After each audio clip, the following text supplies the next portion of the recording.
All right, we get it rolling on the Krueger Show. Back with you. Hope everybody's having a phenomenal day. And we just talked about football. We talked about basketball. And I'm fired up. First time we've had Zach Ramey, the host of the Off the Glass podcast, with us on the Krueger Show. And there he is. What's going on, Zach? How are you? Hey, how we doing, Larry? How you doing, Ryan? Thanks for having me. I'm excited to be on the Krueger Show, talk a little basketball. It's been an exciting playoff, so thanks for having me. Well, dude, thanks for coming on. And Ryan and I have been having a ton of fun talking about a number of different things. And let's get into the NBA playoffs. Yes, let's do it. We got two series that I think are already over. And then we got two series that are very much not over. So let's talk about Wednesday night, because Miami took full control in their series against the Sixers, winning 119-103. Miami's got a 2-0 series lead. And then Phoenix is up 2-0 on Dallas, 129-109. Despite the fact Luka is rolling, none of the other Mavericks seem like they're doing much. Are we going to see any pushback, Zach, from Dallas or from Philly? Or do you look at Phoenix and Miami as just going to waltz right through? Well, let's start out east real quick. I think if we go out east, Miami's just going to waltz right through. Philly signed their kind of death certificate, if you want to say, when Embiid suffered the orbital injury, which I've been very vocal, very heavy criticism on Doc Rivers, because Embiid had no business being in that game at that point in that game, none at all. And with them relying so much on him, Embiid, which with Harden deteriorating in my eyes, he's declining. Now, everybody's saying the hamstrings and all that may be true, but he just doesn't look like the same player anymore. So now with Embiid being out to not be able to carry that offensive load, I just didn't see how they were going to beat Miami, who has shown that they have one of the best defenses all season. Jimmy Butler looks to be rounding into form now. He's been playing great in these the first round, and now these first couple games you're getting, and this is without Kyle Lowry, by the way. Tyler Hero, 6th man of the year. Like, Miami just has it humming right now. The only bright side for Philly, I guess you can use going into next season, has been the great play of Tyrese Maxey. But without Joel Embiid, the potential MVP, we're going to see if him or Jokic gets it. I just don't know if they have enough, and I don't think Harden can turn back the clock enough to be able to shoulder that burden and get about 25 to 28 points. So I think that one is over with. Out west, it's a different kind of Zach, sorry. I've got to follow up on that, because I totally agree with you. If Embiid's out, it's over. Yeah. However, I don't know why I can't shake the feeling that I think that Embiid's going to play game 3. I think that, they came out with a report on Friday, right, that said he was out. And then just looking at the Vegas line, it moved all the way to Miami being favored by 5. Then ESPN released a report that was kind of a little bit like, the door's still like it was sort of like possible gamesmanship. Like, yes, technically he's out today on Friday, but we may, get another look at him. Similar to the Devin Booker thing in the Pelican series, like all the reports were like, he's going to be out 3-4 weeks. All of a sudden he's there for game 6. And, if Miami's not preparing for Embiid and then he ends up coming back, do you think that he could make it a series? That's really is my question. Do you think he could make it a series if he came back? He could definitely make it a series, right? But how many games realistically? Let's say hypothetically they play off the energy of him coming back game 3. And Phoenix did a little bit of, I guess, gamemanship. Some people might say it was Bush League, because they actually got fined for that because they didn't put him in the medical report properly prior to that game. But it could make it a series, but okay, they win game 3. I don't think they necessarily bounce back and win game 4, because prior to even him getting hurt, again, I've been very critical of Doc Rivers. I just don't think they've been running really great offense. I think they've been relying a lot on talent, which is fine. But as you progress in the rounds and the opponents get better, you're going to have some semblance of an offense. And I just don't see that from them all the time. So, yeah, sure, he may come back, have a great impact, but I don't think it'll be enough. And trust me, Eric Spoelstra, one of the best coaches in the league now at this point, he has a game plan for Embiid. He has a game plan without Embiid. Like, he's going to be ready. I mean, we've already seen him make one major, in my opinion, adjustment. he took Duncan Robinson out the rotation. Like, he's not even playing. So trust me, Spo and his staff, they're going to be ready to go if Embiid shows up. I think if he does play in game 3, the Sixers will probably win that game, playing off the energy of the crowd and all that kind of stuff. But overall, with him being out from the beginning and not setting the tone in the series, I just don't think they have enough to win the series. Yeah, I don't either. I mean, I think Miami is just too stacked. I mean, first of all, Philly's not going to get more than what they got out of Tyrese Maxey last game. He had 34. Right. And they still only got to 103, and they got beat by 16. So, yeah. I mean, now suddenly, I mean, even if Joel Embiid comes back, how's he going to play? And, how's that going to change their dynamic? The fact that Harden is just doesn't look like the Harden of old.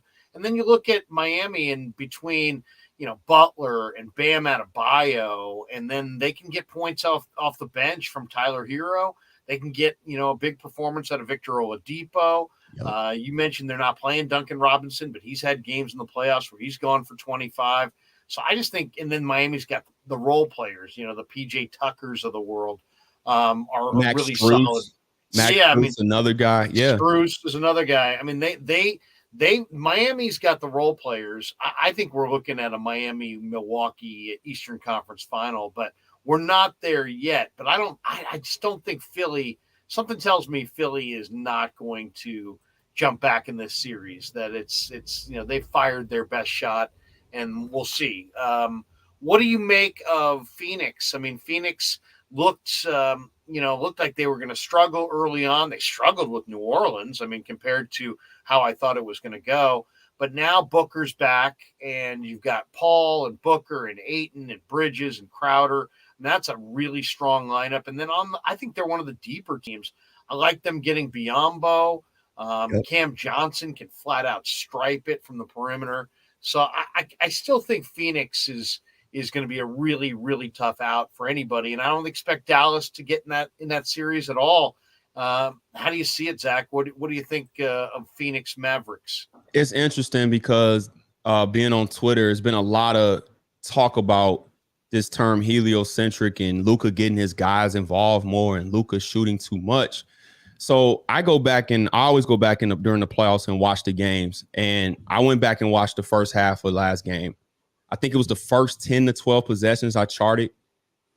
He was looking to pass. I think he only shot like 4 times maybe, and they were down 7, right? Like, Phoenix just has too much. And then when he started to score a little bit more, then they was able to get back in the game. I think it's an interesting dynamic and a delicate balance he has to walk of.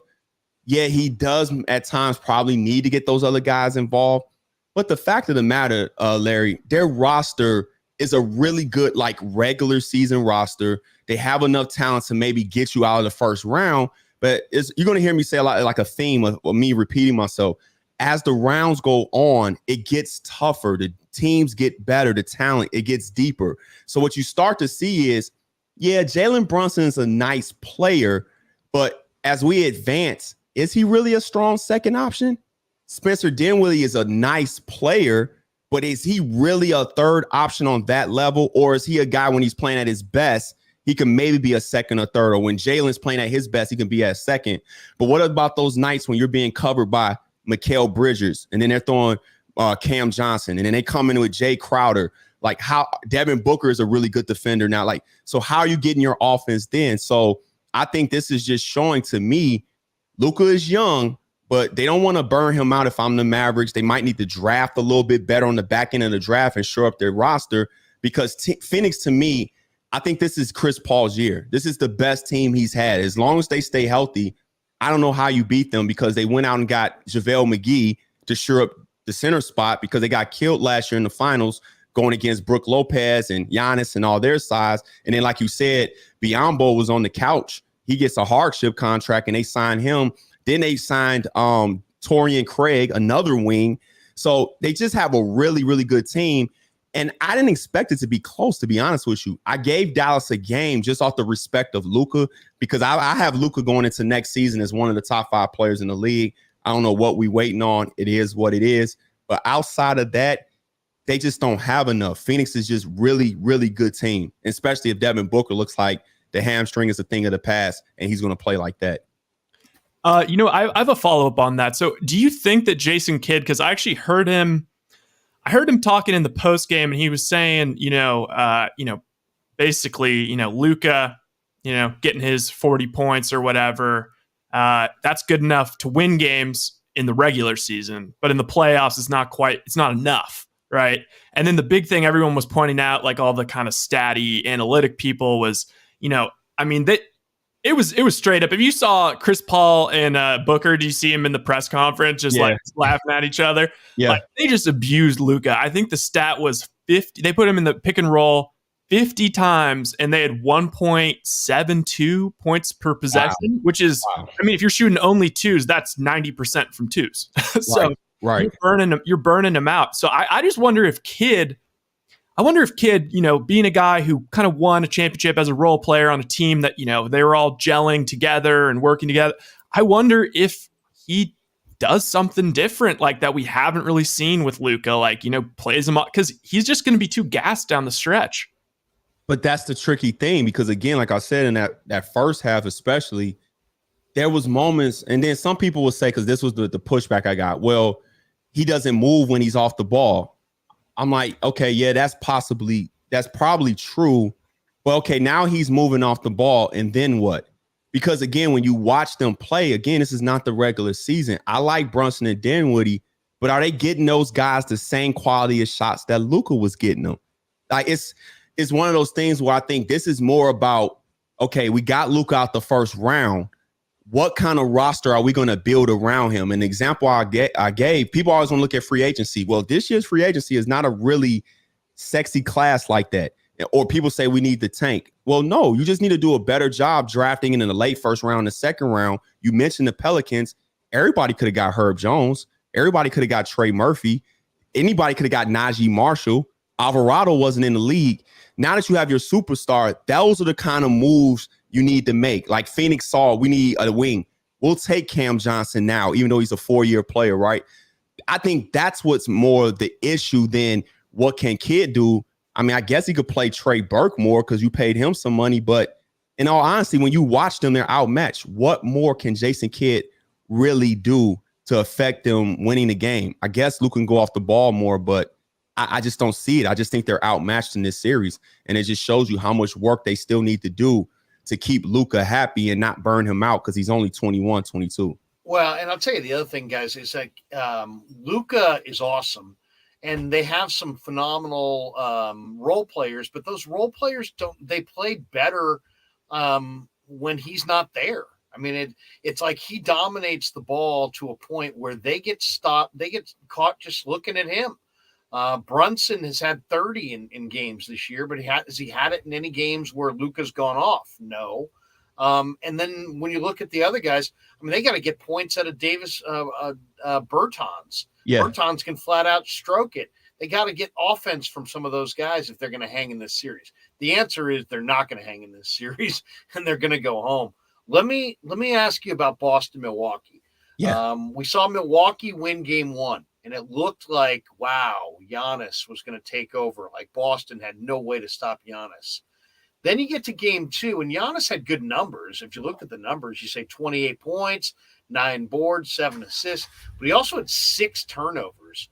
And the thing that jumped out in that game 2, Milwaukee still dominated inside, and they did what they wanted to do in the paint. But Boston, and, Zach, I don't think I've ever seen this. Boston was plus 51 at the 3-point line in game 2. The Bucks hit 3 threes. The Celtics hit 20 threes. And then Grant Williams is giving the Celtics a real nice lift off the bench. The former Tennessee Volunteer had 21 in 35 minutes. Very efficient night for him. 21 points, 5 boards. So how do you see Bucks Celtics? Do you look at it like, you know what? Boston just got a crazy hot from 3 in that game 2, and Milwaukee's still in control of the series? Or did the Celtics find something in how they defended Giannis that they can carry into game 3? I think this is an old-fashioned just slug it out, like playoff matchup from like the 80s and 90s where it's going to go 7. It's going to be physical. I think it was more about their shooting, in my opinion. I didn't see anything completely different in how they defended Giannis. I think, though, what they did was Grant Williams got a little bit more time on him and can stay out of foul trouble, who's a very stout-built guy, very strong and can move his feet. And I think that frustrated Giannis a little bit. He was a little bit out of sorts. But it was more or less that they shot it much better because they didn't shoot it well at all in game one. And I think they kind of got caught off guard because they came off that Brooklyn series where they were just they just outmatched Brooklyn. I mean, as great as KD has been in this league and how great of a scoring threat Kyrie was, it was just a bad matchup for the Brooklyn Nets. And I think that caught them off guard coming into this series. But Grant Williams has been this all year. I believe he leads the NBA in corner field goal, 3-point field goal percentage, where he made most of his threes and then hit with his defense. But the story for me was really Jaylen Brown. And I said coming in, the matchup to me, and it's a similar thing going on in the Memphis Golden State series. I feel like Drew Holiday is better than Jaylen Brown. I'm not saying this by a lot, but I just feel like Drew Holiday overall is a better basketball player. For the Celtics to really win this series, Brown has to outplay Holiday or at least play him even. And he got hot early, had his confidence going, and started making shots. Because even though Tatum, the statistics going to say he played well, if you watch that game, I tweeted it out in a moment. I didn't feel like Tatum or Giannis had a really good game. They both looked a little out of sync. They both looked sloppy. So that speaks to the greatness of Tatum. But if Boston or anybody in the series is going to shoot it that well, there's going to be a problem. So I'm curious to see what Mike Budenholzer does because, they believe in that bend, don't break defense. A lot of drop coverage, giving up those long distance threes like that. But now we're going to see how he's going to make his adjustments because from game one to game two, the ball pressure wasn't there the same from Milwaukee as it was in game one. And then just like last year, Giannis struggled in that Brooklyn series offensively those first two games and then got back home. He played a little bit more on the block, gave the ball up a little bit, and then got rolling from there from the rest of the playoffs. So I'm curious to see how he's going to settle in game three because he hasn't shot it well in either of the first two games. It's just that in game one, he had a better floor game where he was facilitating and making good reads. But I think it's going to go 7. I still have Milwaukee in 7 because I think both teams are evenly matched. And again, I think it's going to really hinge on the play of Jaylen Brown for the Celtics and Drew Holiday for the Bucks. Let's jump to Warriors Memphis. I'm a Warrior fan. A full disclosure here, Zach. I'm a Warrior fan, and I'm hacked off, man. Mm-hmm. I'm pissed off. You should be. I feel like I think the rules. I mean, that wasn't basketball the other night. That was not a basketball play by Dillon Brooks. And Dillon Brooks is not the player that he was a year ago, and I'm not exactly sure why. But that was a straight dirty play. First 3 minutes of the game, and 8-0. He's taking out Gary Payton, and he took him out from behind. And now Payton's got elbow issues. He's done for the year. The Warriors lose their best defender. They lose a guy that really was going to have a lot of success in this series, slowing down Ja Morant. And then fast forward to the fourth quarter, Morant just takes the thing over, winds up with 47, 8, and 8. A tremendous night for Ja Morant in 41 minutes. Give me your read on he only got a 1-game suspension. I mean, to me, he should have gotten a 5-game suspension. I like the NHL rules, Zach, where they say, hey, it's all predicated on when the other guy can come back. And so your injury is somehow you tied just taught me something. I didn't know that. That's interesting. Yeah, so what do you think of that? Like, the Warriors lose Payton, they lose maybe one of their best defenders, and it hurts their chances. To me, for Dillon Brooks to get 1 game, I mean, that's a slap on the wrist. He won't be there Saturday night, but who the hell cares? He's going to be there the rest of the series, and the Warriors are diminished. Doesn't seem equitable at all. No, it definitely didn't seem equitable. It was so unfortunate. And I said in the moment because of how he fell, I said, I hope he's not injured. And it was interesting because it's been the talk of social media because people were talking about what Draymond did. And I'm going to be clear. I feel like both plays were reckless plays. Now, I'm not somebody that gets in the mind of players. I don't know if it was intentional or what, but that's what happens when you do reckless plays on the basketball court. And you're 100% right because Gary Payton takes the other guy, like other guard, the best guard, when with him and Wiggins out there and Draymond, like that's a really, really good defense. And then what you saw in that game, yeah, Poole had 20 points, but then he had 5 fouls. And like I alluded to in the last series, Poole is just as important because I look at the matchup with him and Desmond Bane. I feel like whoever can win that matchup consistently is going to give their team the best chance to win. So now you got Poole getting into foul trouble and Klay Thompson, who he just can't get it going. I'm looking it up right now. He's shooting like 38% from 3 for the playoffs, but I don't even know. I bet it's worse than that in this series. Yeah, he looks out of sync, but I agree with you. The fact that he went out of you guys' rotation, it just always matters because that means more guys have to play more minutes than probably weren't going to play. And I still have the Warriors because I lean on the championship pedigree, the greatness of Steph. He hasn't completely shot it well. And then he looked a little out of sync down the stretch that last game. I thought a couple shots that he took, I was like, you could have got something a little bit better than that, Steph, but I get it. You're Steph Curry. I didn't want to be overly critical, but I felt like after that injury happened, everybody seemed a little bit out of sorts. Like the wind was kind of taken out because it happened so early. And usually you don't see that, even in the playoffs. You don't see that. It's an early game. An early play, you're not going to block the shot. Just let him get the layup. We take it out. We go back down on the other end. But for him to whack him in the head like that, and then unfortunately the way he fell, it was not a basketball play. It really wasn't. And to be honest with you, Larry, I was surprised he got suspended because the NBA is kind of weird on those kind of things. So I was surprised that he got suspended personally. I agree with it with the suspension, but I was surprised he got suspended. And now I don't know what you guys think. I'm curious to see the adjustments, but if I'm Steve Kerr, I'm talking to Klay Thompson. Like he has to get his shot selection under control. Like he's literally at some points when you guys are on runs or trying to do different things, like shooting you guys out of the game. Like he's doing things where I've never seen him try to post up this much. Like early in the shot clock. Like yeah. It doesn't look good. So again, shout out to you guys have Jordan Poole because I don't know where you guys would be overall without Jordan Poole, as crazy as that sounds. So we'll see what Kerr does as far as the adjustments. I guess that's more minutes for Kuminga, which he's played well, but he's still young, right? So, but that Gary Payne Jr. The second injury, that was a terrible injury. And I felt bad for Warriors fans, and I felt bad for the series, right? Because I want to see all the guys play to give us that type of exciting series that it's been so far. Ja has played well, and you needed that guy to kind of hold Ja down in those last critical minutes of the fourth quarter.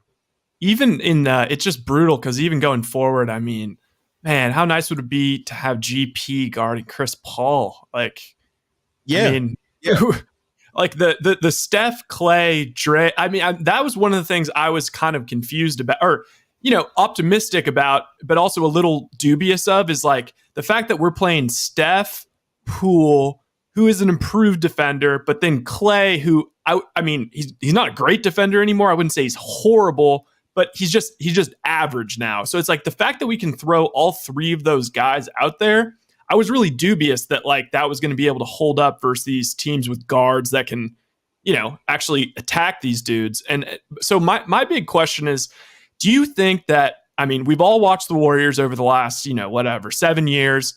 They do not waver from their offense. Like they run that same offense no matter what. It's movement.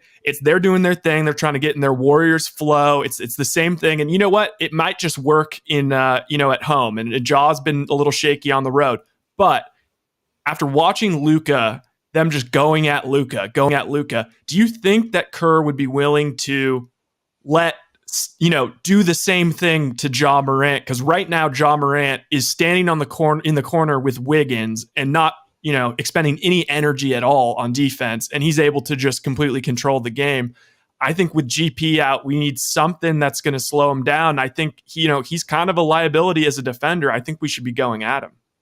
You know what? That's a fair point because we know Kerr doesn't like to run pick and roll. Like they just don't run a lot of pick and rolls. And it's interesting you brought that up. The next step for Ja as far as his ascension has to be the commitment to the defensive end, where you see Curry. Curry may not be the best, quote unquote, one-on-one defender, but he's competent on defense. That's what you want your superstars to be. He plays the scheme well and he competes. Ja, on the other hand, has been highlighted in this series and last series, has a tendency to fall asleep off the ball, doesn't get in a stance and move his feet. So that could be an option, but to slow him down. But my question is, do you want to get too far away from what you've been doing? Because to be honest with you, besides shot selection, I don't think your offense is really an issue. It's not like they're stopping you guys from scoring. It's really the shot selection. But to your point, that might be something that Steve Kerr looks at like, you know what? We got to wear John down a little bit. He's killing us a little bit too much down the stretch. Let's see if we can get him in some action where even if it ain't ball screens, find a way to make sure he is involved in one of the plays where he might have to chase Steph for a little bit until they do the switch, because they like to switch everything. Or maybe he's getting hit with a screen from Draymond as we're trying to get Poole or somebody open. But to your point, you can't have him just being able to take breaks in the corner. So there's other ways of getting a guy involved. It doesn't always have to be in the pick and roll. That's the easier way. It can be in your movement, but you have to make sure that you're setting your movement up where he's guarding one of the people involved in the action. So that would be my answer to that. And then just also say, ask you guys, I don't think you guys are having a problem getting any shots. I just think the shot selection has to be a little bit better.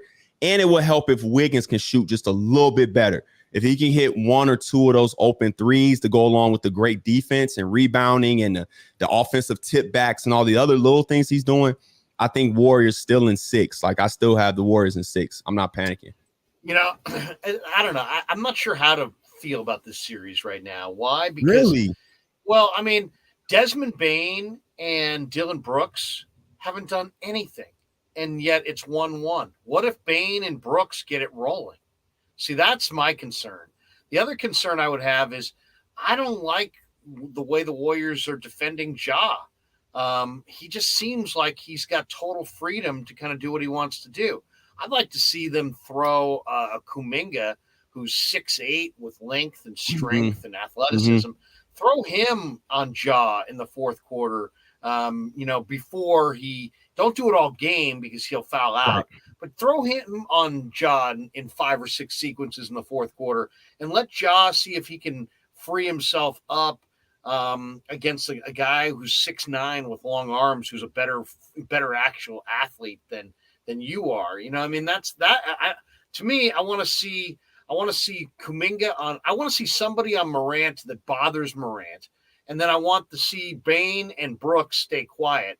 The other question is, does Steve Kerr, Zach, need to make an adjustment for game 3? Or is it as simple as, Jordan Poole, Klay Thompson, and Steph Curry just need to shoot it better? Those 3 guys shot 6 of 29 from beyond the arc. And if they just have a better shooting night, maybe Golden State doesn't have any problems offensively. Maybe they just need to get those guys going. What's the adjustment? Is there an adjustment that Curry, you think, makes Saturday night going into game 3? So I'm looking at it again just to make sure my gut is telling me, yeah, they both, even Poole shot 1 for 6. Yeah. I think, like my original point, I still think they need to shoot it better.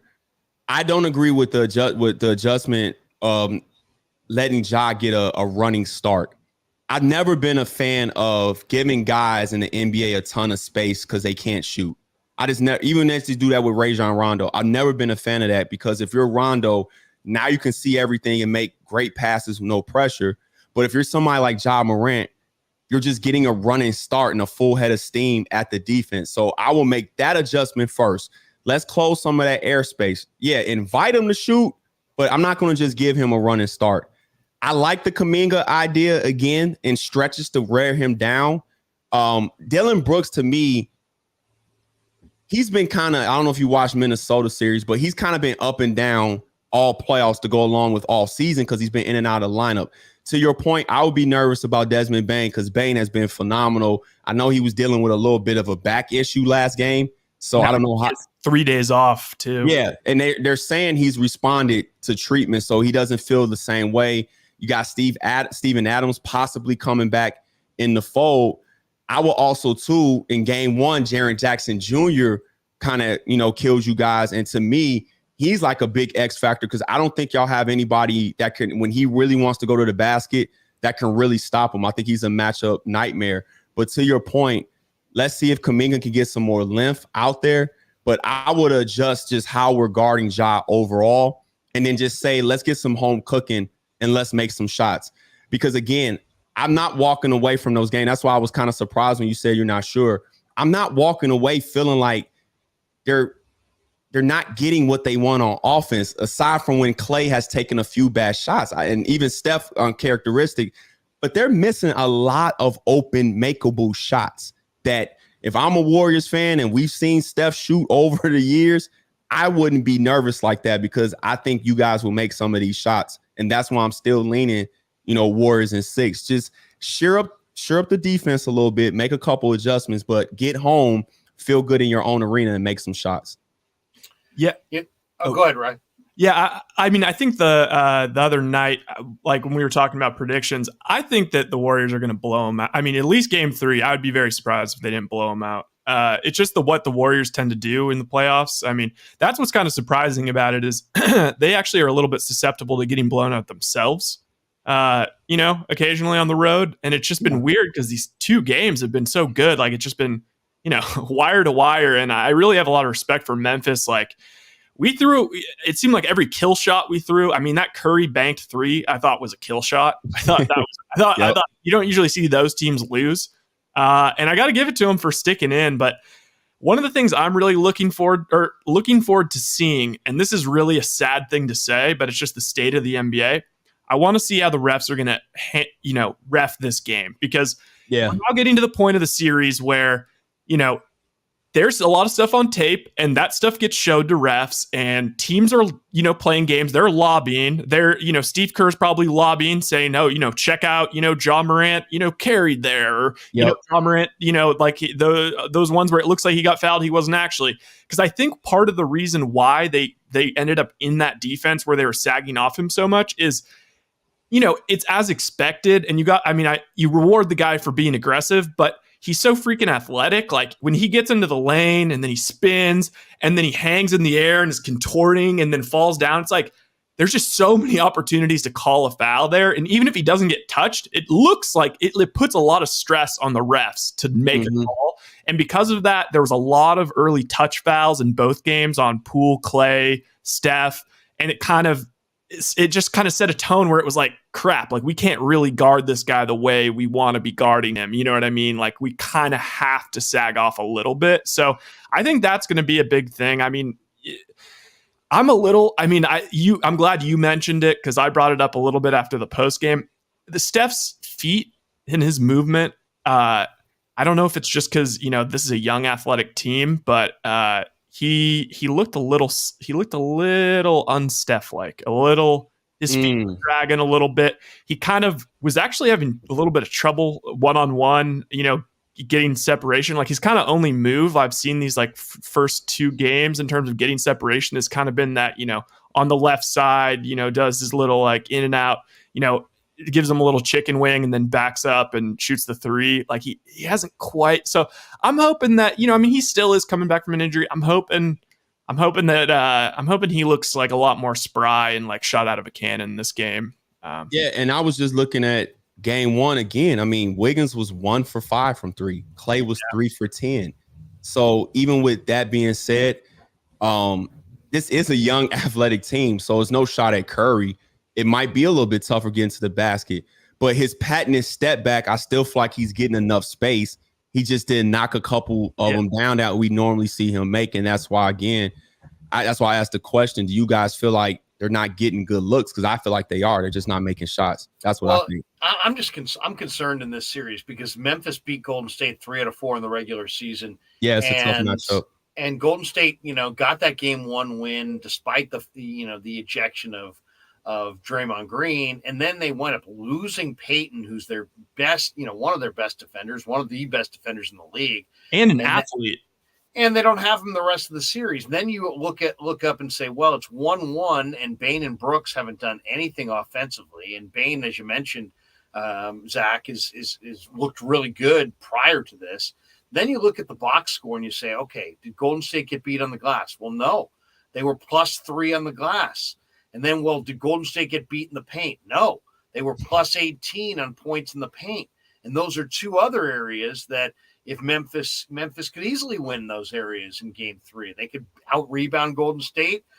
They could dominate points in the paint against Golden State with Golden State's lack of size. So I'm concerned. I think that Golden State's still going to win this series. But man, I see Memphis getting another game for sure. They'll get another game for sure. But let me say this to kind of like the glass half full guy. You still only lost by 5.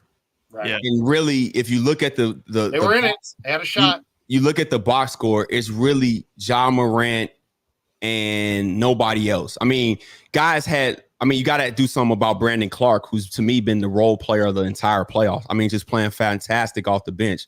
He had 10, but he didn't even have all the rebounds. He just had 10 points. But really after that, Jaren Jackson Jr. finished with 12, but he didn't shoot it well. And then Zaire Williams, he was back, so that's key. The young guy from Stanford that played at Sierra Canyon. He had a good game. He had 14 points, but to my original point, Bane with 5, Tillman with 7, Dillon Brooks got ejected. I mean, DeAnthony Melton, who shot it well in game 1, he only gave you 3 points. So the silver lining, again, is the Golden State Warriors.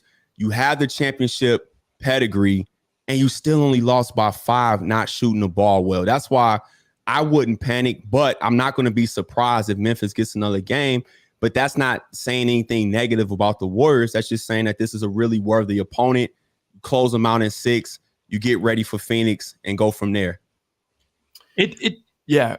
Go ahead, Ryan. Just real quick, I do want to say it is kind of. I mean, I respect Memphis, and I think they got some balls on them. Like everybody on that team, nobody's scared of the Warriors. And I don't know if it's because of that play-in situation last year where we were competing, but nobody's scared. And I think you got to give a lot of credit to Ja for that because, dude, I mean, their whole identity took that, or it is Jaws basically at this point, but.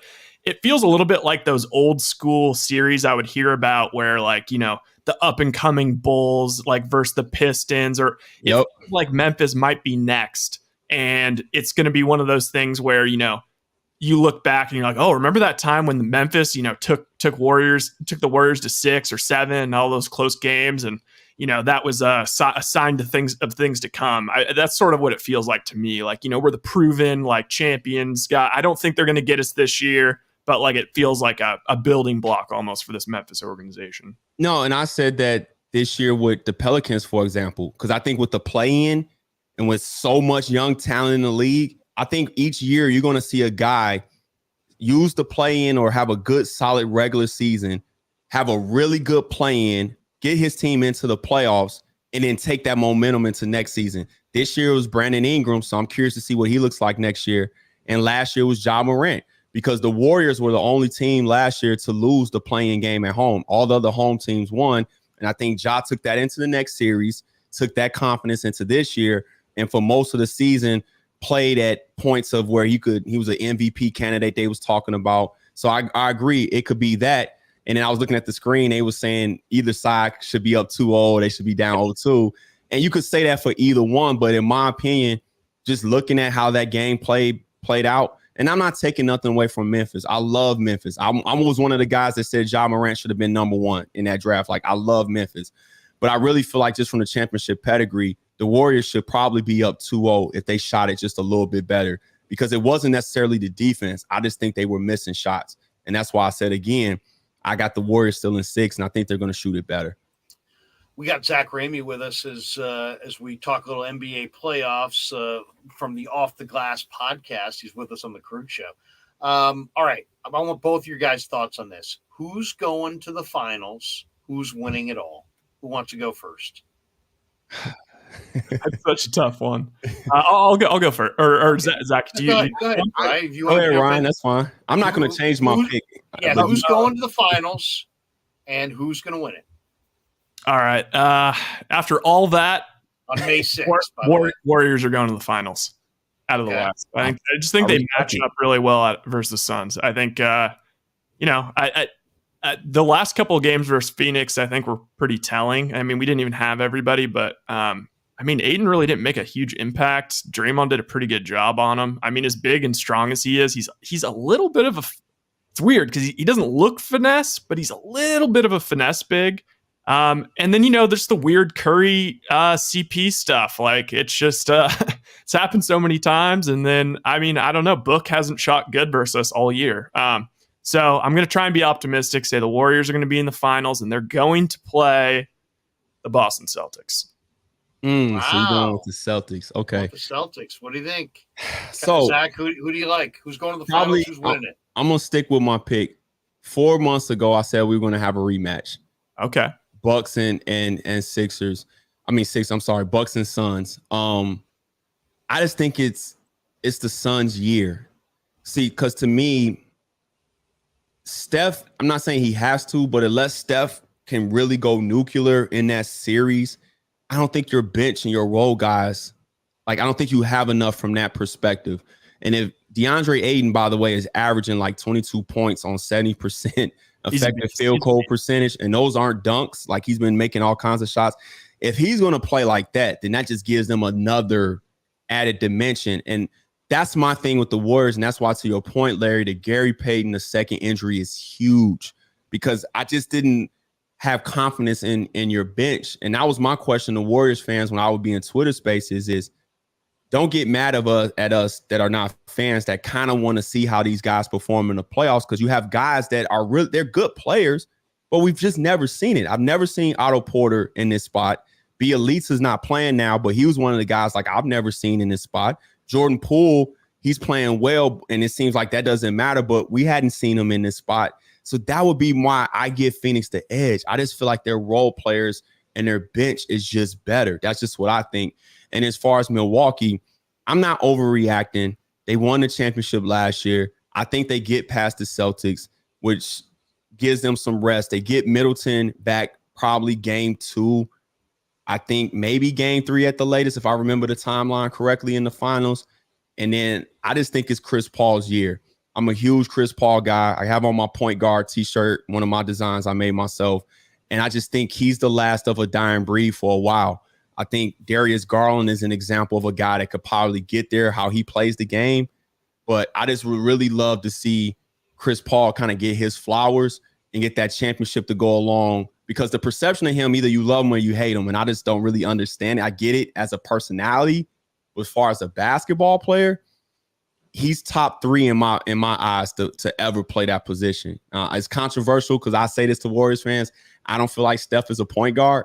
I think Steph is that great that he created his own lane, But as far as playing the position, how I played it when I played point guard, doesn't get much better than Chris Paul. So I got the Suns winning it, and I got them facing the Milwaukee Bucks. All right, I'm going Suns to get the title as well over the Heat in the finals. I think Chris Paul gets it done. But back to your best 3 point guards. So who's 1 and 2? Magic. And then depending on what day you ask me, who's number 2? Isaiah, Kidd. I like Jason Kidd, man. I think Jason Kidd is a phenomenal point guard. I've been watching a lot of Oscar on YouTube recently. Because as we get older, the cool thing as we get older, seems like more film of these older guys are starting to come out. And I'm somebody that can use my imagination and understand that just because he doesn't look like the contemporary player doesn't mean he wasn't good. I'm watching how he's manipulating defenses, his control of the game. He had really no weakness. He can shoot it, pass it, handle it. He was a big guard. So for me, it's always Oscar, Magic, Chris Paul. Got to talk about Stockton, underrated. Jason Kidd is one of the best I've seen control a game without scoring. I mean, what he was doing on those Nets teams when he got to the finals in back-to-back seasons without being able to really score like that, they're right there. I think Gary Payton should get some love. And, of course, being from Chicago, Isaiah Thomas is always going to be there. But I just feel like as far as, controlling a game and putting people in position, Magic and Chris Paul are, 2 of the best, and Jason Kidd, that I've seen do that. So that's why I have Chris Paul. And he's a smaller point guard as well. That's why I don't get the criticism about he haven't won a championship. There's really no precedent of small guys winning championships. It's really kind of Steph Curry and Isaiah. That's it. the league is full of guys that's 6'7" and 6'8". Like it doesn't happen like that. So yeah, for me, that would probably be my pecking order. And then depending on which day you ask me, I'll actually rank them because they're all great. It's kind of hard to rank them. But one thing that's consistent, I have Magic number one. Where do you have one of Chicago's greatest point guards, Tim Hardaway? Where do you have Tim Hardaway in the lineage of great point guards? He was awesome with the killer crossover. He doesn't make the top 10 because the way I look at it, you got to have some stuff, some hardware. You got to have some awards, all NBAs, all stars, maybe some MVPs, stuff like that. He was good, but Tim couldn't stay healthy. I think he was a solid, as far as controlling the game. I thought he was solid. His thing was being able to get to the basket and scoring. And I'm young enough, coming up in the 90s when the pros actually still played in the summertime. So I remember watching him play at IIT, going against the likes of like Randy Brown and some of those guys and getting 75, 80 points. Like Tim Hardaway is one of the best I've ever seen. You know, when a young Jamal Crawford was on the Bulls, he'll come through and play. And, you know, you see some of those guys back then, those was incredible moments. And Tim was arguably one of the best guards I've seen play in person. But as far as the pecking order in the NBA, top 15 probably. He doesn't crack my top 10 because the other people ahead of him, they just have too much hardware in their trophy case, and I think that stuff does matter. I'll tell you the one guy that I loved as point guard too. Now he was more of a defender, but he was on some of the greatest teams I've ever seen, and that's Ron Harper. Ron Harper, to me, when you had Harper and MJ and Pippen all together with Rodman, they could lock people down. I mean, the 72-win Bulls had Harper, Jordan, Pippen, 1, 2, 3, and Harper, 6'6", long arms. Jordan 6'5", 6'6", long arms. Scotty 6'8", 6'9", long arms. Those guys shut down the passing lanes. To me, the Bulls with Harper, Jordan, and Pippen were the most suffocating defensive team I've ever seen. Yeah, and you know what's interesting about Ron Harper, the younger generation doesn't realize he actually had like 2 careers, because when he was with those Cavs teams prior to the knee injuries, and Price and Hero and those guys, he gave them such an edge athletically that he used to go at Michael Jordan. Like that was a really, really, really good matchup coming out of Miami, Ohio before the knee injuries. But no, those Bulls defensive teams were really good and suffocating. But being from Chicago, I actually like the first 3 championship teams better than the last 3, believe it or not. I thought Horace Grant was Paxton. Horace Grant was underrated. And then that's when Jordan, to me, those 3 years was the best Jordan I've ever seen, because that's when he was at his athletic peak and he had figured the game out. But to your point, as far as having Rodman out there with Harper and Pippen and Jordan, yeah, it was probably one of the best defenses we ever seen, because they can cover sideline to sideline with the wingspan for sure. 3 last NBA points, and then we'll let you go. But awesome, we're having a good time talking here. Yeah, this is great. Yeah, it's just we're talking to Zach Ramey, the host of the Off the Glass podcast. Big Perk threw out an idea the other day on TV. He said, "How about LeBron and the Lakers trading?" I'm throwing LeBron as the GM, even though Pelinka is the GM. But LeBron and the Lakers trading AD to Brooklyn for Kyrie. Stephen A. Smith was laughing it off, but what do you think? I mean, what is LeBron's next thing, Zach? What's the next thing for LeBron James? Is he gonna? He's just waiting around to play with Bronny? Is he gonna stay with the Lakers? The Lakers seem like there's no move that they can pivot off of. That Westbrook trade was so bad on so many levels. Horrible. Just lost their first round pick this year because they didn't lost their picks. They traded their role players. They had They had a diverse roster of some stars and some role players. Now it's just a mess. Now it's a cap nightmare. It's almost like they need to hit a reset button on their whole franchise. What's next for the Lakers and LeBron? Well, to the first part, that's interesting. That shout out to Park. That's interesting. He said that because I said it 2 months ago that they should trade AD. Now, I didn't say for Kyrie Irving. That is kind of funny, but I feel like they should, because what got lost with the situation, in my opinion, I thought Westbrook was the easy scapegoat because we just knew it wasn't a great fit, right? Agreed. The real issue was, I think they were counting on AD to carry the team. Like, I think they were counting on him to be an MVP type candidate. And I've always said that MVP franchise talent, but not a franchise player. He doesn't always come in shape. He can't stay on the court and stay healthy. I thought that was the bigger issue than anything else, because they didn't expect LeBron and Westbrook to have to do all that. If you have Anthony Davis, why would you? So they can't move Westbrook. That's why they're kind of leaking little different storylines now, because they know that nobody's taking that contract. You still have some value with AD. I don't know what LeBron's going to do, because I think I'm kind of fascinated to see how this plays out, right? Because I've been saying this, the league is loaded with young talent. Just go down the different rosters. So are you really saying, even though it's LeBron James, are we trading? Let me pick a team. Tyrese Maxey, or even some like the talent in Houston. Are you trading some of those guys or maybe picks for LeBron James that's going into what, year 20 next year? Is it 20 now or 19? I can't even keep track anymore. Just to say we have, I guess. Yeah, like just to say we have LeBron James. I just personally don't see a smart GM doing that. I mean, OKC got everybody's pick for the next 10 drafts, so maybe they're on the table. Right, but they got 1,000 picks. But other than that, just from a GM, like, it just doesn't make sense business wise. So I think their best bet is to probably, that's why I suggested it, is to move off AD, because people think that sounds crazy, but it's almost like Porzingis in Dallas. What good is this asset or this player doing me, and he can't stay healthy? Like, I don't understand it. So you're not going to trade LeBron. You can't move Westbrook.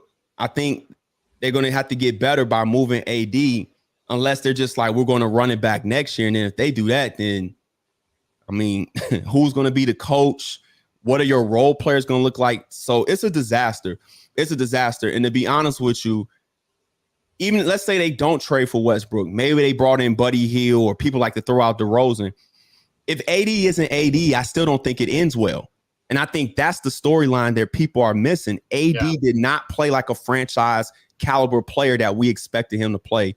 And that kind of was like a ripple effect on everything else. His body betrayed him for sure. All right, Blair, sorry. Can I throw out? I want to throw out some hypotheticals to him, because I have two LeBron things that I mean, they would be kind of wild, but I kind of think that they could potentially be in play. Because first of all, just thinking through it, I know they're probably, I mean, LeBron still is going to have influence in the front office, no matter what they say, even though I do feel like they're going to take back some of the control, but he's still going to have an influence. The one thing the Lakers need now is they need picks. They need an influx of young talent, because right now their franchise is essentially like, it's doomed for like the next 6 years or so, unless they redo all that. What's one thing that LeBron James does not like? Playing with young guys and playing with draft picks. So I don't necessarily know if LeBron would even want them to trade, Davis for like, a big package like that. LeBron, I mean, he's been putting stuff out there about like that little thing, LeBron's always calculated that thing about like, if there's one player I'd want to play with, it's Steph Curry. No. He said no. I know. Hey, I wouldn't want this either, but I'm just saying, if LeBron was like, you know what? I'm out, Lakers. I'll try and leave you. I'll get you this great haul of young picks and whatever, and I'll leave you in a better spot than if I just left in free agency or whatever.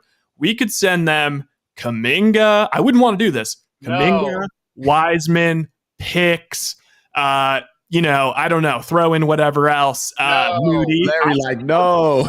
I know too, but. If Draymond is, who their boys, boys, like if I'm just throwing that out there. The second thing is, I think that there's going to be an expansion team. There's going to be two expansion teams, probably an expansion team in Vegas within the next couple of years. And I think that he's going to be like he'll come in as like a part-time owner / player coach or something like that. Ryan, you are so optimistic. I gotta give you credit for that. But that's my point. Not even it's the Warriors. The Warriors are hanging up on Rob Pelinka. Yeah. You see how special Kuminga is? I know. I wouldn't want. No. Do you see how Yes. Special Kuminga. I tweeted out back in what we in May now, January. I'm through trying to prognosticate who he is and what he is. I'm just gonna sit back and enjoy it and then just surprise me with the finished product. Like, no, they're not. That's my point. They're not doing that. I get what you're saying. Even they was trying to throw Cleveland, going back to Cleveland. Yeah. Cleveland's not giving up Darius Garland or Mobley no. That's why, again, your front office is key. The fringe picks is key. They paid THT all that money. A Chicago guy, I love him. Shout out to him. But too much money. And then you let Alex Caruso walk. And he said in the Reddick show, he wasn't even going to hit them over the head. So it sounded like he could have stayed there. They're bottom line, they're screwed. It is what it is. Because that's a perfect example. No, like they're hanging up on him. Kuminga's too good. Like any of them is too good. Davis for Kuminga and Wiseman. No. I wouldn't even give up Wiseman. And because to me, we don't even know what Wiseman can be yet. I've been trying to tell Warriors fans, calm down on Wiseman. Let's relax. Let's get him out there first and then see. But he's so potentially a unicorn with the wingspan, the running the floor and everything. Massive. Yeah, it's insane. Lance a bust or something because he played like in 2 games last year. You know, it's ridiculous. I muted him. That's it. He had to be muted. Ryan's muted. No. All right, is he a Lakers fan? Oh no, I'm the biggest Warriors fan. You can't be suggesting this. I was throwing that out just like salaciousness. Like that actually is my nightmare scenario is like Draymond like gets on the phone. Because that's the other thing is that the Warriors front office has been, they've been firm against their superstars. Like they wanted like Steph, Dre, all of them. They wanted us to sign Avery Bradley. And the front office said, no. No. We're going with GP. Yeah. And same thing with the draft. They wanted us to get like a ready-made guy or trade those picks for Beal. And they said no. Like I listened to Bob Myers in an interview, I think with Ryan Russillo, and he was he was basically what's your draft philosophy with a guy like Kuminga? You see him, he's so raw. Like, well, how does that help your championship team? And he was just like, look, the draft is, you're not going to hit everything, but like it's about getting like these blue chip guys. Like these blue chip guys don't fall out of the sky. So like you have an opportunity for a guy that was the number 1 player in the class, the previous class, I believe. Yep. Like the year ahead. Yeah. And it's just like he's a freak show, like 6'8", like whatever, that's going to be molded by the Golden State Warriors. Like it's basically kind of like the Kawhi in San Antonio thing. Yeah, you don't, those type of picks in that type of draft, you don't overthink it. Like if they had a chance to get Mobley, right, hypothetically, I don't care if Draymond's on. No, we draft Mobley, like, and we'll figure it out. And the Cleveland's like, well, we have Jared Allen. So what? They're going to play together and we're going to figure it out because those kind of guys are that special. That's why I was like, no. Now, the interesting thing, depending on how this playoff run plays out, they're going to pay Poole. I'm confident of that. They're probably going to pay GP. It's going to be a good deal for him. I think it's going to be friendly for the franchise, if that makes sense. Definitely. I'm watching to see big picture if they decide to run it back with Clay one more year, or maybe can we get something for Clay? I'm curious to see. I don't think it's in play for real because of how loyal they are to those guys. But realistically, you don't want to move Steph. I forget how many years Draymond has on his deal right now. A good amount.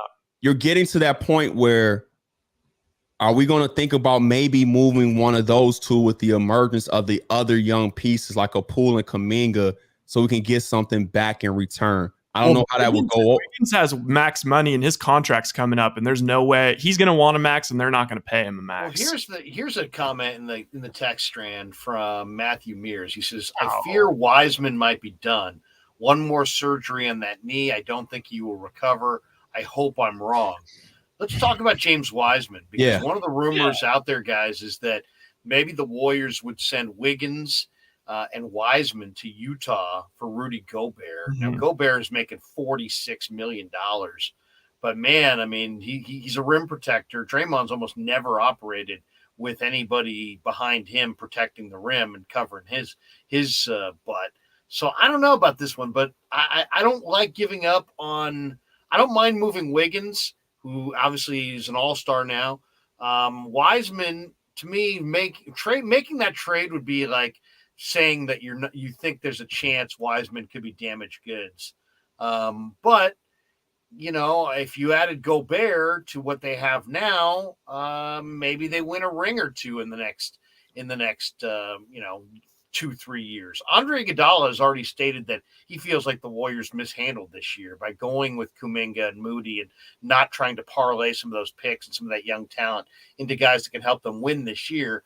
I don't necessarily agree with him on that, but what would you make Wiggins and Wiseman for Gobert? Would you make that trade, Zach? I would, because I'm that high on. I'm one of the people that understands what Gobert is actually doing and what he means, and literally how bad the wing defenders are and guard defenders are in Utah, and how he's covering up, as I like to say, a multitude of sins on defense. So I wouldn't mind coming off of Wiseman if you're telling me I'm getting Gobert back, because you put Gobert out there with Draymond.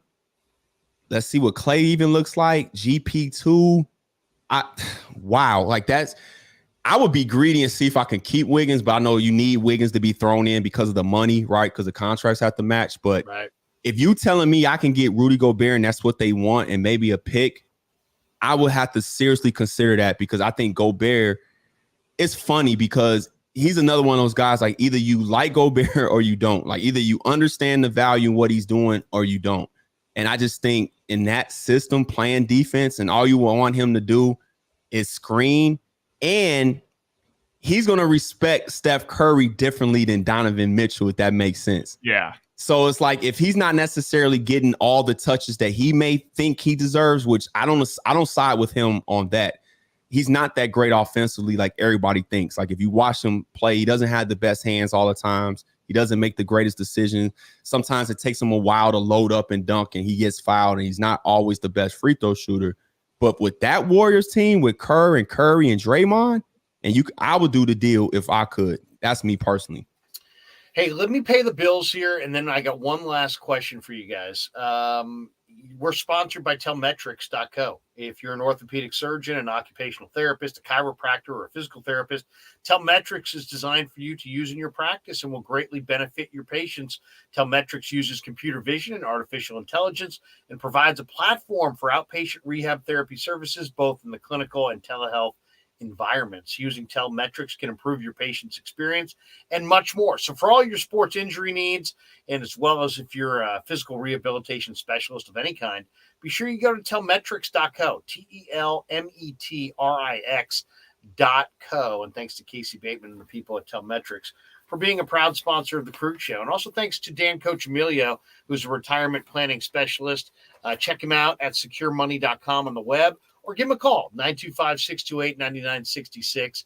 We're in uncertain times with all that's going on in the world right now, and you want to make sure your money is secure. He's got 25 years of experience, and he can help you get an immediate 10% premium bonus on your principal retirement account. So give him a call, set up an appointment. He'll ask you some questions and map out a strategy for you.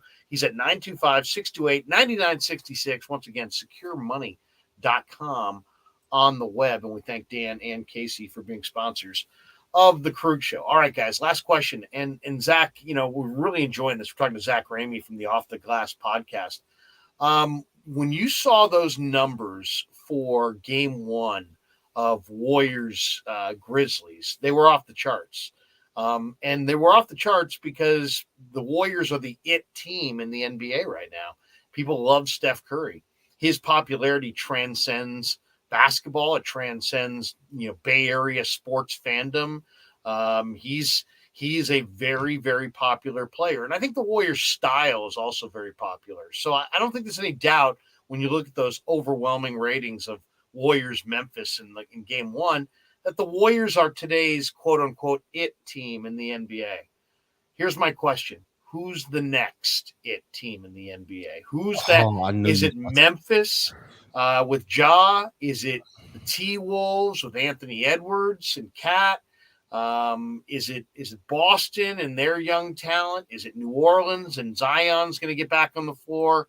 Who is the next quote unquote it team that drives the revenue and the ratings and everything for this league after Golden State? I want both your answers. So we'll start with Zach. What do you think? I don't think is there a team? Is there I don't a think team there's going to be forming one. like that? You don't I think don't so? think that, no, because what Golden State did was a combination of it happening organically as far as drafting well, luck as far as from the standpoint of Steph having the early injuries, the team-friendly deal, being able to sign certain guys. You bring in Kerr, David Lee gets hurt, so then we get to see what Draymond really is. Like, it all kind of happens so organically. And then I think for a lot of people that are more casuals than the diehards, I think the style of play is just more entertaining for those type of people. It's not a bunch of one guy trying to do it all. I don't think that's the case, but that's how people view it, that just casually watch. It's the essence of team basketball, ball movement, setting screens. And then Steph is the first player of this magnitude. Like, and I'm going to say it, the first player of this magnitude. Since MJ. No. I'm going to say it differently. That wasn't an athletic freak.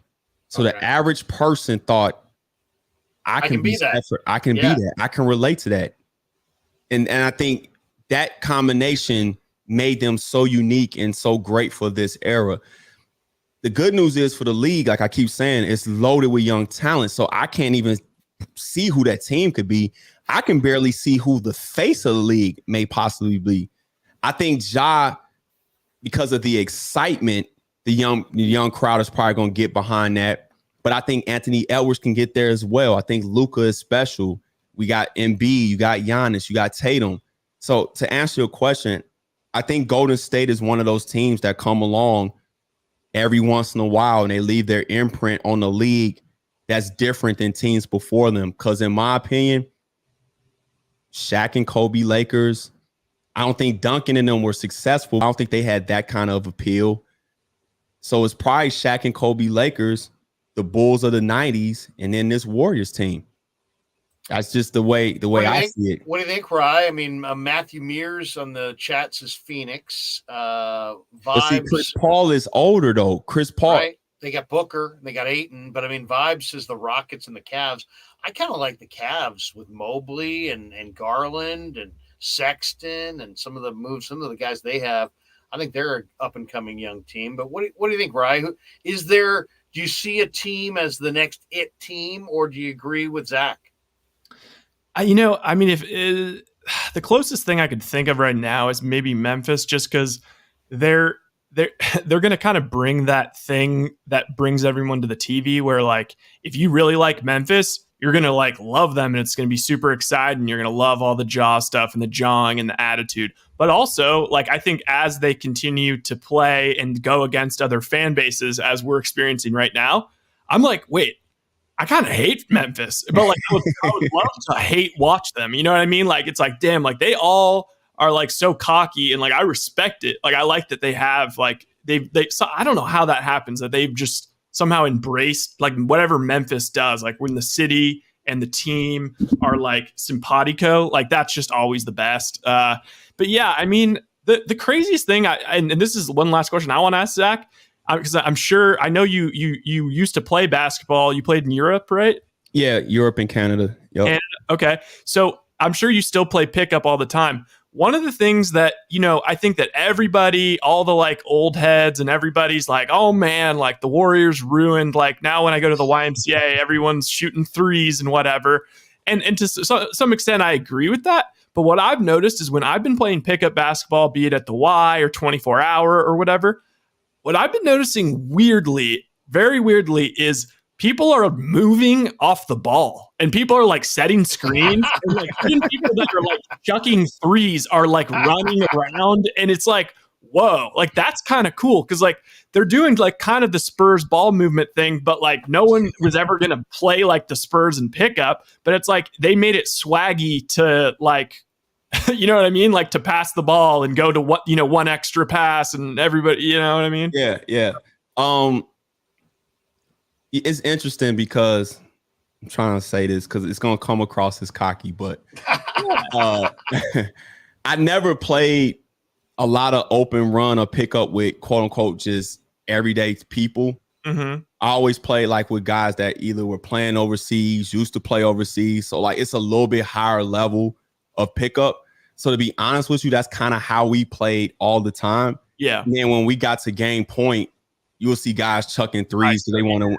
But at least I know what you're saying overall, because if I go to LA Fitness or 24, wherever your local, you'll see the influence. Like if I'm walking past going to the weight room, you could see the influence of guys like you're saying, chucking more threes. I haven't seen the off the ball movement, so I think that's interesting. But in my experience, it's a little bit different because of the type of guys that, you know, in the runs that I will be involved in here in Chicago. Like even if I'm playing, because I'm 40 now, even if I'm playing with older guys, it's nothing for the run one day to maybe have, because when he was living here, Sean Marion in the run, for example, or former aide to the president, Arnie Duncan, will play in this run. And then like Jeff Sanders that played for the Bulls, some of the older guys. So like those are the kind of runs I was privy to playing. I haven't played recently. It's been about a year, but those are the kind of runs that I was always privy to playing in with guys that used to play overseas, currently play overseas, or even play in the NBA. Let's finish with this one. We've seen a lot of celebrities sitting courtside at these NBA playoff games. Yeah, Judge, OBJ, Rick Ross was hanging out. I'm giving you guys 2 tickets to the NBA Finals. Let's say it's a Game 7, and you can go and you're sitting courtside, and you can have anybody sitting next to you courtside. Who is sitting next to you? Are you going with the date? You going with a world leader? You going with an athlete? Right? We'll start with you. You're sitting courtside, Game 7, NBA Finals, 2 tickets. They were comped to you. Who are you sitting next to? See, that's tough because, like, there's a lot of guys, like maybe like a Leo DiCaprio I'd love to sit next to, but like I would just be so shook the entire time that I don't know if it would even be enjoyable. God, that is tough. I mean, my gut instinct is like, man, it'd be cool to sit next to Steph Curry. I'd like to hear him in the game. Man, filibuster. Hell, I'll just say Drake. Drake, really? I'll say Drake, man. Why not? I saw him put a future on the Warriors, so I'm hoping it's the Warriors in Game 7 of the Finals, and he's rooting his ass off for Steph and the boys. Oh no, Drake! Giving Nick Nurse back rubs. Remember that? We saw. Did he make contact with Nick Nurse? Yeah. All right, Zach, who are you sitting courtside with? Oh, that's easy. My wife. Like that's easy. That made me look horrible. That's my best friend. Like really, there's no way that now. I could cheat the question and say like who's sitting on. So she's sitting on my right, then who's sitting on my left? Yeah, who's sitting on your left? Yeah. You've already covered your basis. Now now the real answer. It's weird because I would want to sit next to somebody that played the game, and we can sit there and like talk and be pointing out little nerdy type things that nobody else maybe is seeing. So, man, it depends on who's out of the finals. Man, that's tough. Because I want Chris Paul to win. That's like my ultimate bucket list interview. I would love to talk to Chris Paul. So maybe it's Chris Paul. Maybe Chris Paul. But then that means he's not playing. So that's like, it's tough. Maybe LeBron. I would love to sit next to him during the game just to see, like, if we're going to talk basketball, to see what he sees. But I feel like he'd be really guarded though. But this is our hypothetical. So that means I'm living the dream here. Yeah. I'm not going to, and I'm the type of person, even when I interview, I don't want to do all the gossipy stuff. Like, tell me some of the nerdy stuff. Like, what are you seeing in this situation? Like, what are you breaking down? So to give you an answer, because I don't know who I would pick, I would want to be somebody that played at a high level in the NBA, a great, that sit there and is willing to talk basketball with me while we're watching the game. Yeah, can I change mine? Go ahead, switch it up. All right. This is I like this. This is the idea of this one. Bill Belichick. Really? Matt, I want to hear his takes. I want to hear his takes on He's just going to say Seattle. Now he's going to say, look at him. He didn't run back on defense. Look at him. He's totally he's dogging it right. Like I could see him being extra critical. He's a hater. Yeah. I'm gonna go with well, first of all, I could easily go with my wife, but she's not a real sports fan, so I'm gonna take her off. I'm going to say, give me Chris Mullin on one side and give me MJ on the other side.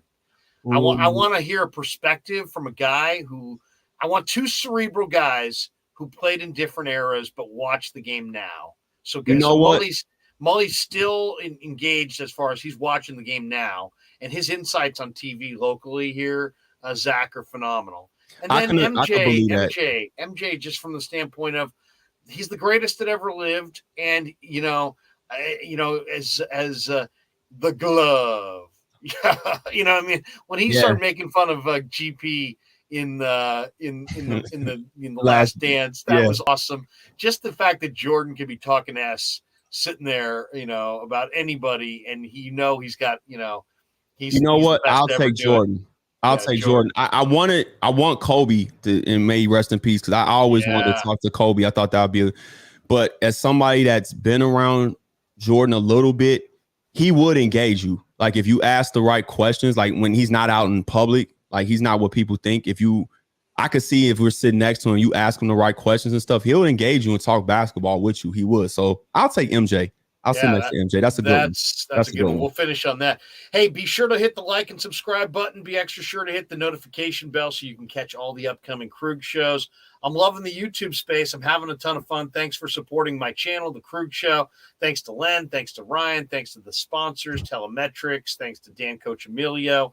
And thanks to you, Zach, for stopping by. Zach Ramey, the host of the Off the Glass podcast. Before we call it quits, Zach, tell people exactly, where they can find you, what you're putting out there, and how they can, if they're hearing you for the first time, where they can locate you.